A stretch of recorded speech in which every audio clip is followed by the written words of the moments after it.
ఉన్నాడు, ఆయన ఉద్యమానికి దూరంగా ఉన్నాడనే చర్చ కూడా జరుగుతుంది.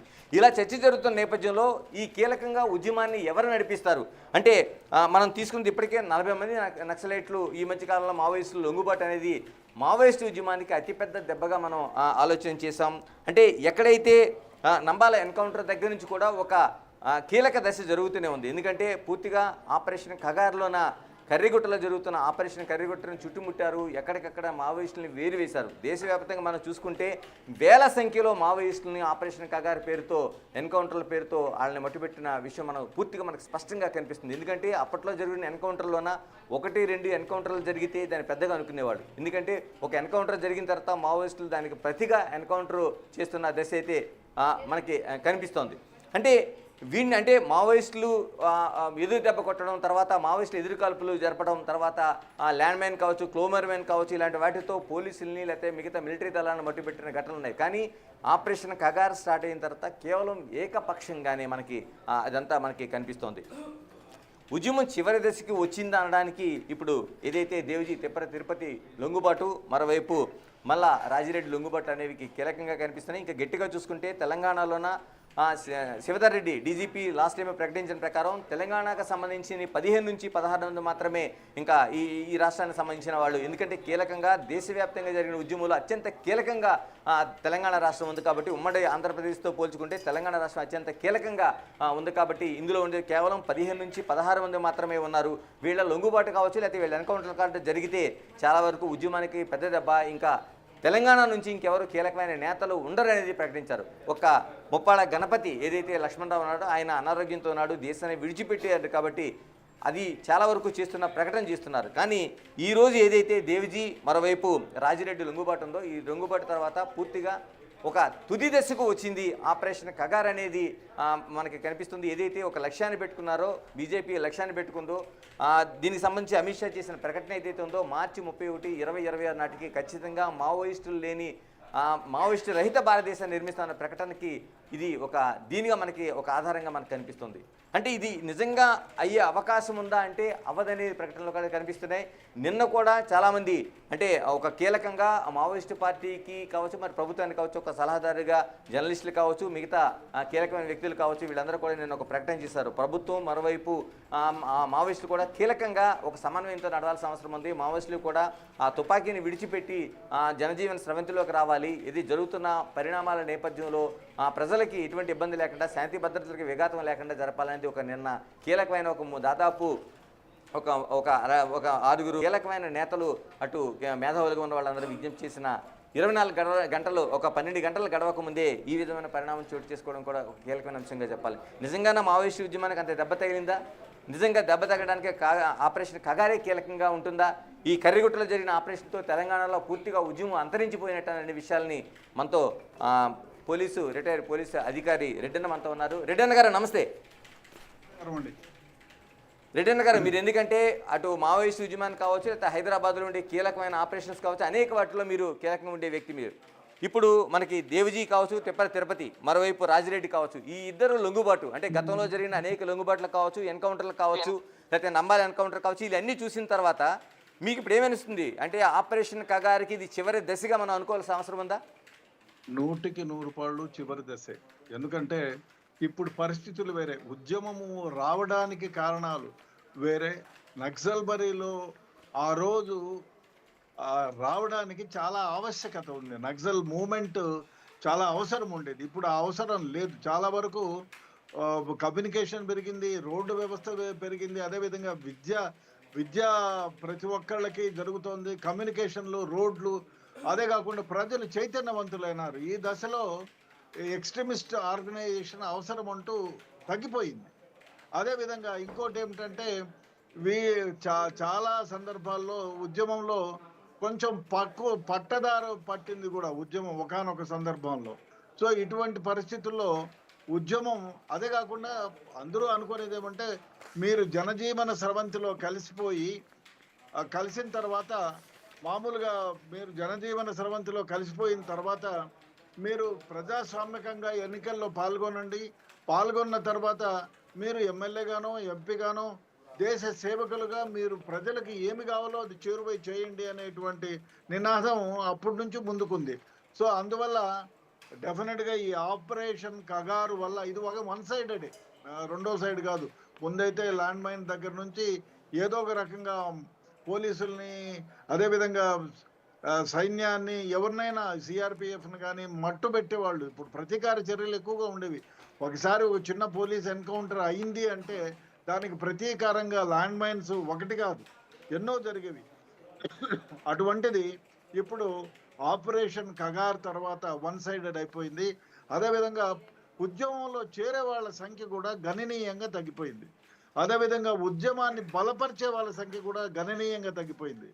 ఉద్యమము అవసరము చాలా వరకు తగ్గిపోయింది. అందువల్ల ప్రజలు ఒక రకంగా ఉద్యమం వైపు ఆకర్షితులు కావటం లేదు, ఉద్యమంలో చేరటం లేదు.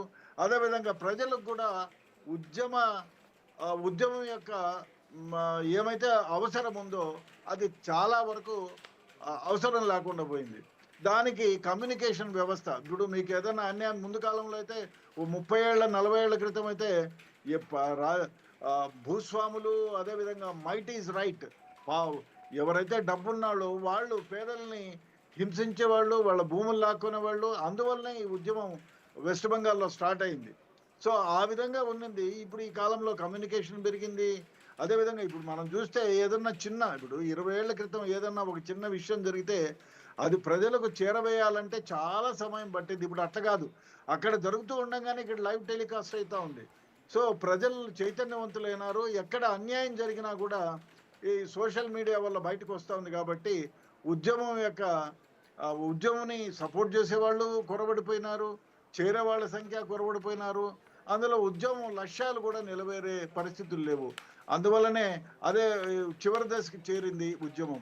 అందువల్లనే తిరుపతిగా అలియాస్ దేవ్జీ కానివ్వండి, మల్లాజీ రెడ్డి అలియాస్ సంగ్రామ్ కానివ్వండి, నరసింహారెడ్డి కానివ్వండి, వీళ్ళంతా ఇప్పుడు ఉన్న ఉద్యమంలో ఉన్న కీలక నేతలు వీళ్ళే సరెండర్ అయిపోయిన తర్వాత ఇంకా ఉద్యమాన్ని నడిపే వాళ్ళు ఎవరు, ఉద్యమంలో ఉండే వాళ్ళ సంఖ్య కూడా చాలా వరకు తగ్గిపోయింది. రెడ్డన్ గారు, ఎందుకంటే ఇప్పుడు కేంద్ర మావోయిస్ట్ పార్టీ సెక్రటరీగా అంటే అత్యంత కీలకమైన బాధ్యతలో తిరుపతి ఏదైతే దేవ్జీ ఉన్నారు కాబట్టి, అంటే పూర్తిగా దేవ్జీయే లొంగుబాటు తర్వాత మిగతా ఉండిపోయిన వాళ్ళు ఏదైతే ఇంకా ఒక 300 మంది వరకు ఉండే అవకాశం ఉంటుందని ఎస్ఐబి లెక్కలు కావచ్చు, అయితే పోలీసు లెక్కలు కావచ్చు వేస్తున్నారు. అంటే వీళ్ళందరూ కూడా ఇంకా అంటే మలిదేశ ఉద్యమాన్ని అనుకోవాలి, అయితే అంతరించిపోయిన ఉద్యమం అనుకోవాలి, దీన్ని కొనసాగించే అవకాశం ఉందా? ఎందుకంటే పార్టీ కేంద్ర కమిటీకి సంబంధించిన కీలకమైన సెక్రటరీ లొంగిపోయాడు దేవ్జీ. ఎట్టి పరిస్థితుల్లో ఈ ఉద్యమం ఇంకా కొనసాగదు. ఎందుకంటే ఉద్యమాన్ని నడిపించే యోధులు లేరు. ముఖ్యంగా రాజు లేనిదే సైన్యం ఎప్పుడూ సరెండర్ అయిపోతుంది. సో తిరుపతి లాంటి కానీ, మల్లాజీ రాజిరెడ్డి కానివ్వండి, ఇట్లాంటి అగ్రనేతలే లొంగుబాటు తరపు పోతే ఇంకా చిన్న చితకోళ్ళు ఎవరు ఉంటారండి? వాళ్ళు ఆల్రెడీ పోయి చేరిపోయి ఉంటారో, లేదు మేము అసలు ఉద్యమంలో లేనని జనజీవన స్రవంతిలో కలిసిపోవడమో జరుగుతుంది. ఎందుకంటే ఉద్యమం రాజు లేనిదే సైన్యం ముందుకు పోలేదు.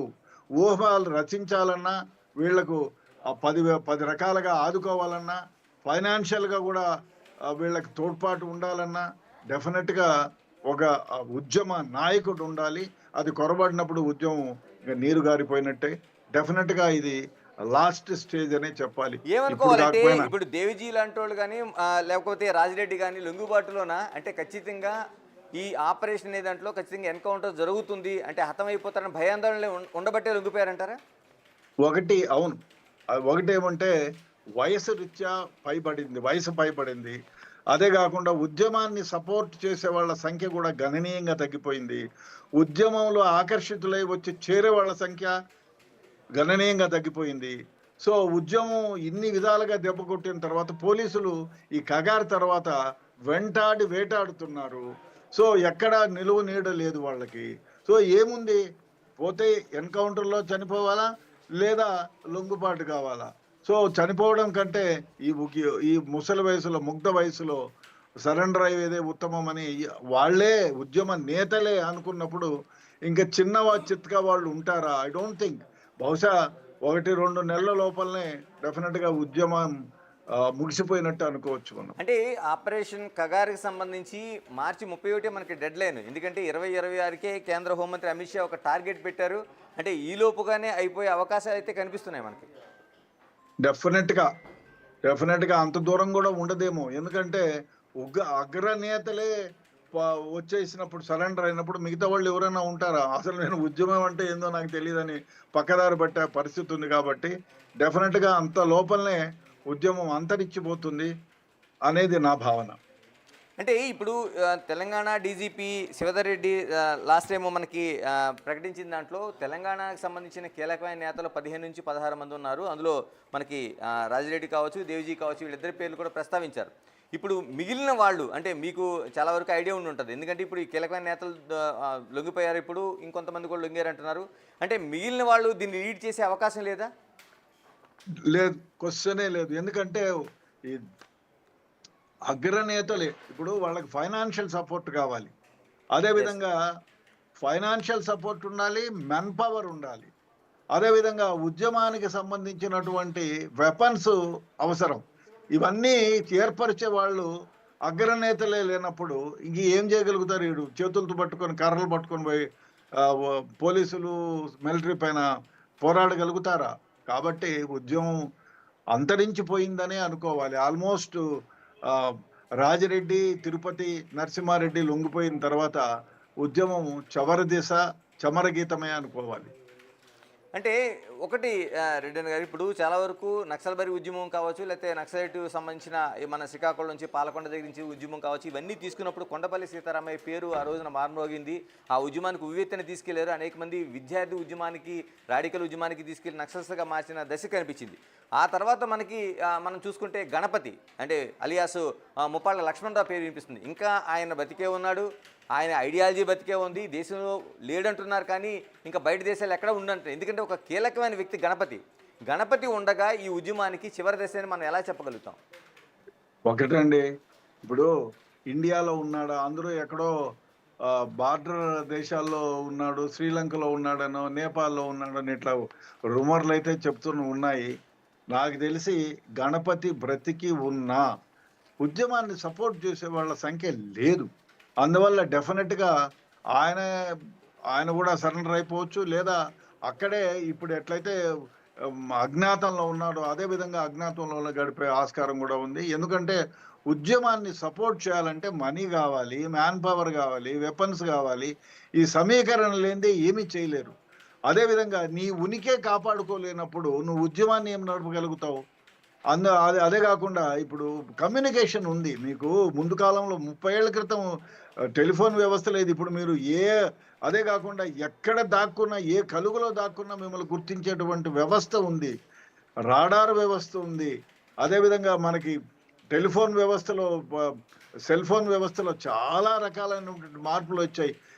ఎక్కడైనా మిమ్మల్ని వెతికి వెంటాడి పట్టుకునేటటువంటి సామర్థ్యం గలటువంటి కెమెరాస్ వచ్చాయి. సో అదే కాకుండా కమ్యూనికేషన్ వ్యవస్థ ఉంది. దీనిలో మనుగడ సాగించడం చాలా దుర్లభం, కష్టం, వీలు కాదు. అంటే రెడ్డి గారు, మనం ఇక్కడ కీలకంగా మాట్లాడుకోవాల్సింది నిజంగానే దేశవ్యాప్తంగా జరుగుతున్న ఉద్యమం ఒకవైపు అంతరిస్తున్న దిశగానే మనకు కనిపిస్తుంది. చాలా వరకు ఆ లొంగుబాట్లు కావచ్చు, లేకపోతే ఎన్కౌంటర్లు కావచ్చు, ఇవన్నీ జరుగుతున్నాయి. కానీ ఇక్కడ ప్రధానంగా మాట్లాడుతుంది మావోయిస్ట్ అనేది ఒక తుపాకీ కాదు, వెళ్తున్న సైన్యం లాంటి వ్యక్తులు కాదు, ఒక ఆలోచన అంటున్నారు. నిజంగా ఈ ఆలోచన చంపనంత కాలం ఆ మావోయిస్ట్ ఉద్యమం కావచ్చు, ఆ ఐడియాలజీ కావచ్చు బతికే ఉంటుంది అంటున్నారు. మనకి ఆ వ్యక్తులతోనో, లేకపోతే ఎన్కౌంటర్లతోనో, లేకపోతే లొంగుబాట్లతో దాన్ని మనం పోల్చే అవకాశం ఉందా? డెఫినెట్గా. ఇప్పుడు ఒకటి, మనము ఆలోచన మంచిదే, కానీ అమలుపరిచే యోగ్యత లేనప్పుడు ఆలోచన నుండి ఏం ప్రయోజనం? ఆలోచనలు 1000 ఉండొచ్చు, మీకు ఉండొచ్చు, నాకు ఉండొచ్చు. వాళ్ళ ఎక్స్ట్రీమిస్ట్కే ఉండాలని లేదు, అందరికీ ఉన్నాయి. దాన్ని వ్యక్తపరచలేని వాళ్ళు, దానికి సంబంధించిన వ్యవహారాన్ని సమీకరించలేని వాళ్ళు, దాన్ని సపోర్ట్ చేసేవాళ్ళు లేకపోతే మీ ఆలోచనలుగానే మిగిలిపోతాయి తప్ప ఆచరణలోకి రాలేవు. కాబట్టి ఈ ఆలోచనలు ఎంత గట్టివైనా దాన్ని వ్యవహారికంగా మీరు బయటికి తీయలేనప్పుడు అది ఆలోచనగానే మిగిలిపోతుంది. అది మీ ఆలోచన ఒకవేళ డైరీలో రాసుకొని ఉంటే ఆ డైరీలోనే అంతమైపోతుంది తప్ప ఇది ముందుకు వచ్చే అవకాశమే లేదు, అవసరమూ లేదు. అంటే నిన్న ఒకటి ప్రస్తావించిన విషయం మనకు కనిపిస్తుంది. నిన్న కోదండరామ్ కావచ్చు, లేకపోతే కేఎస్ కావచ్చు, లేకపోతే మిగతా జర్నలిస్టులు ఒక సీనియర్గా ఉండేవాళ్ళు కావచ్చు, వీళ్ళందరూ కూడా అంటే ఒక ఐడియాలజీతో ఉన్న వాళ్ళు నిన్న ఒక ప్రకటన రిలీజ్ చేశారు ఒక ఆరుగురు. అంటే మావోయిస్టులు ప్రభుత్వం కూడా ఒక మధ్యస్థంగా ప్రజలకు ఇబ్బంది లేకుండా ఉండాలి, మావోయిస్టులు ఏదైతే ఆయుధాలు విడిచిపెట్టి శాంతి భద్రతలకు విఘాతం లేకుండా ఉండాలని ప్రకటన చేసిన 12 గంటల లోపలనే దేవిజీ అనేది లొంగుబాటు, లేకపోతే రాజిరెడ్డి లొంగుబాటు కావచ్చు చూస్తున్నాం. అంటే ఐడియాలజీ నేను అంటుంది ఇప్పటివరకు తుపాకీ పట్టుకున్న వాళ్ళు కాకుండా అంతకుముందు ఆ కవిత్వ రూపంలో కావచ్చు, లేకపోతే బయట మైదాన ప్రదేశంలోంచి బయటకు వచ్చి ఆ ఆలోచన ఉంది. ఆ ఆలోచనని ఎంతవరకు మార్పు వచ్చింది అనుకుంటున్నారు? ఎందుకంటే మీరు చాలా వరకు ఆ వ్యక్తులను కూడా దగ్గర నుంచి చూశారు మీరు. ఇప్పుడు ఒకటి ముందు వాళ్ళు బాగా నమ్మేది ఏమంటే ప్రజల ఎవరైతే ఈ ఉద్యమానికి విఘాతం కల్పిస్తారో వాళ్ళని తుపాకీ కొట్టడం ద్వారా అంతమొందించి తుపాకీ కొట్టడం ద్వారా రాజ్య సమీకరణ జరగాలనేది వాళ్ళ ఒక ఒక ఒక దిశలో వాళ్ళది దీన్నే నమ్ముకున్నారు. సో ఆ ఉత్త ఐడియాలజీనే నమ్ముకోవాల, నష్టపోయిన వాడికి సపోర్ట్ ఇచ్చి దాంతోనే ఉండే పరిస్థితి కనపడలేదు.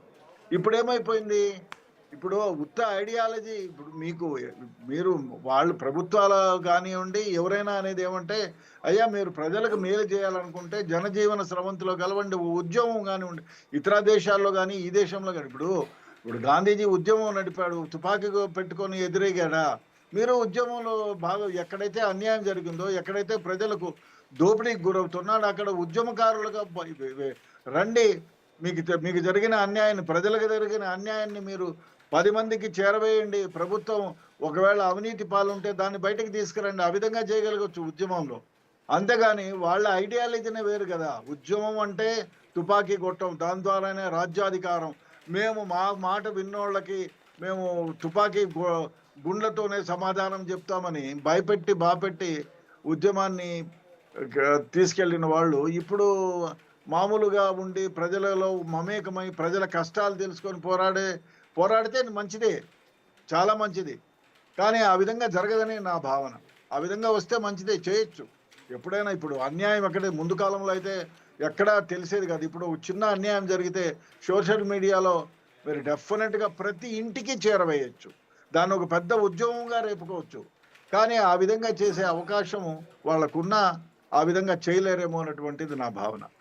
రెడ్డి గారు, ఇక్కడ మనకు కీలకంగా అంటే ఆపరేషన్ కగార్ అనేది హోంమంత్రి అమిత్ షా ప్రకటించారు. కానీ అంతకుముందు వైఎస్ఆర్ సీఎంగా ఉండగానే, అంటే వైఎస్ రాజశేఖర రెడ్డి సీఎంగా ఉండగానే ఏదైతే మావోయిస్ట్ ఉద్యమం అప్పుడు నక్సలైట్లుగా ఉన్నారు, మిగతా చిన్న చిన్న గ్రూప్స్గా ఉన్నారు, వీళ్ళందరితో అతిపెద్ద అంటే ఒక స్ట్రాంగ్గా ఉండే టైంలోనే ఒక చర్చలు జరిగాయి. నిజంగా ఆ చర్చలే మావోయిస్ట్ ఉద్యమానికి ఆ తర్వాత కలిసిన తర్వాత కూడా ఒక బ్యాక్ స్టెప్గా వచ్చిందనేది మావోయిస్టులు ఒక అంచనాలు వేస్తున్నారు. మీరేమంటారు? డెఫినెట్గా ఇప్పుడు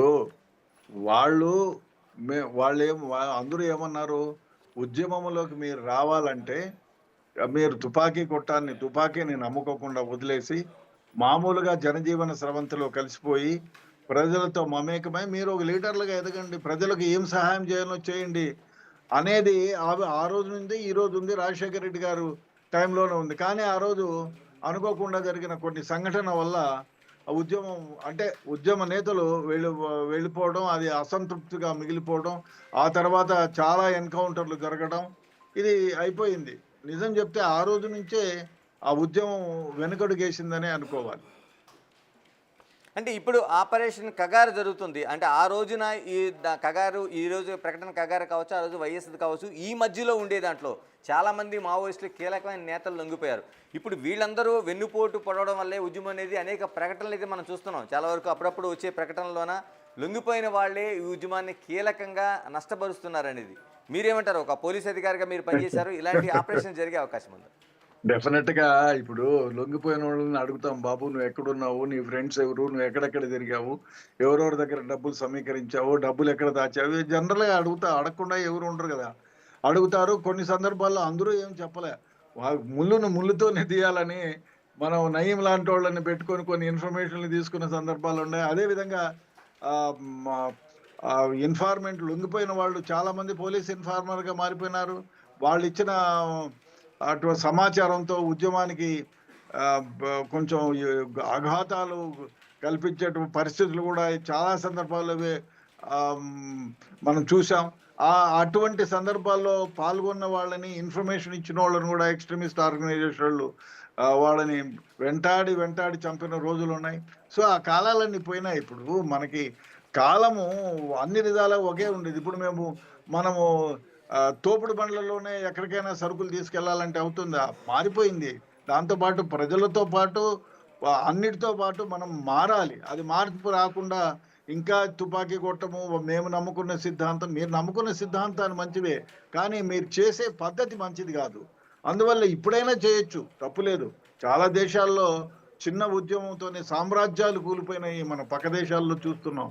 ఉద్యమం మంచిదానికైతే డెఫినెట్‌గా మీరు ప్రజలతో మమేకమై మీ ఉద్యమానికి అందరూ కూడా చేయూతనిస్తారు. అందరూ చేరతారు, ఒత్తాసు పలుకుతారు. ఉద్యమము చెడ్డదారి పడితే డెఫినెట్‌గా దాన్ని ఎవరు ఏమి చేయలేరు. ప్రభుత్వాలు అణిసివేయక తప్పదు. అంటే రెడ్డన్ గారు మిమ్మల్ని కేవలం ఒక మాజీ పోలీస్ అధికారిగానే కాదు, పోలీసు ఉద్యోగం చేసినప్పుడు అనేక ఆపరేషన్లో పాల్గొనే వ్యక్తిగానే కాదు, సొసైటీలో జరిగే అనేక అంశాల మీద మీరు స్పందిస్తూ ఉంటారు. నేనేమడుగుతున్నానంటే డైరెక్ట్గా ఇప్పుడు చాలా వరకు చాలా ఆలోచనలు ఉంటాయి. అటు రేపిస్టులు కావచ్చు, మిగతా వాళ్ళు కావచ్చు, హత్యలకు పాల్పడేవారు కావచ్చు, రౌడీ షీటర్లు కావచ్చు. మూలం అనేది ఆలోచన.